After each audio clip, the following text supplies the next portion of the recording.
In this video, let's understand the concept of probability and its related terms.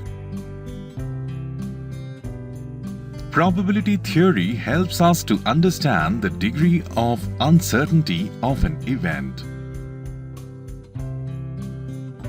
Suppose we have a simple question such as, will it rain today? So we can express our uncertainty in words like unlikely, likely, impossible or certain. So we can say it is unlikely to rain, it is likely to rain, it is impossible to rain, and it is certain to rain.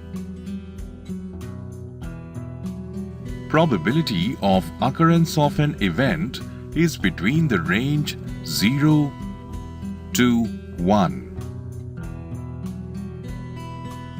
Probability of impossible event is 0 and probability of certain event is 1.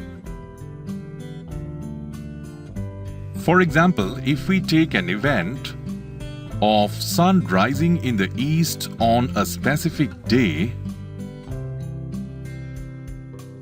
this is a certain event, it will definitely happen, so its probability is equal to 1. Then let's take one more event.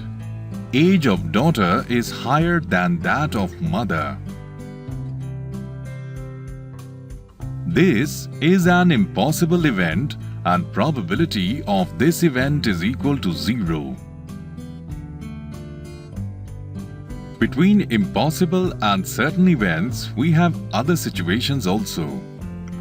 These situations are unlikely, even chance, and likely. Let's take a dice. When we throw a dice, chances of getting a 1 are 1 in 6. So that means probability of getting a 1 in a throw of dice is 1 by 6, which is approximately equal to 0.167. This suggests that the event is unlikely to occur. Though it is perfectly okay to say the event may occur also. For even chance, let's take the case of a coin. When we toss a coin, chances of getting a head or a tail are 50-50. So when there are 50-50 chances, then we say that we have an even chance. Next, we take the case of 5 balls in which 4 are blue and 1 is red. Probability of picking up a blue ball out of these 5 balls is 4 in 5. That means 4 by 5 is equal to 0.8. This means that chances of picking up a blue ball are very likely. For understanding probability, there are two approaches. The first one is experimental and the second one is theoretical. Now let's understand the points of differences between experimental approach and theoretical approach. In experimental approach, we calculate the probability based on number of trials. For example, a coin was tossed 100 times. The head appeared 55 times. Probability based on what happened in the trial will be given by number of trials in which the event happened divided by total number of trials. So this is also called as empirical probability. P of EH will be equal to 55 by 100 equal to 0.55. Now in theoretical approach, for the same experiment of tossing a coin, number of possible outcomes are 2. It can be head or tail.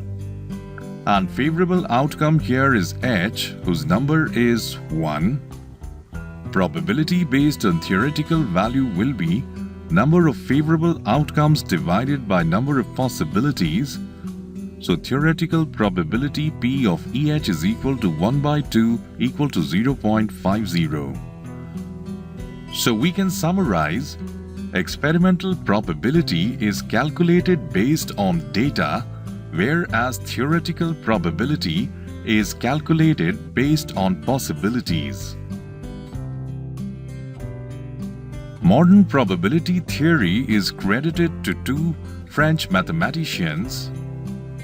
Both lived in the 17th century. First one is Blaise Pascal and the second one is Pierre Fermat. Blaise Pascal was approached by a gambler, Chevalier de Mire, for a solution for a game called Game of Points, for which the problem was how to distribute the prize money in case the game was aborted in middle for some reason. Pascal discussed the possibilities and solution with Pierre Fermat also. They independently solved the problem and arrived at the same solution. Pascal's method of computing possibilities was very advanced. He used and developed a method which is known as Pascal's triangle. In Pascal's triangle, each row starts with 1 and ends with 1, and the elements in the middle are obtained by adding the two elements above them. Here this element will be 2, 1 plus 1 2, and is obtained by adding this element and this element. Let's summarize what we have learned in this video. We have learnt what is probability and how it is defined based on theoretical and experimental approach.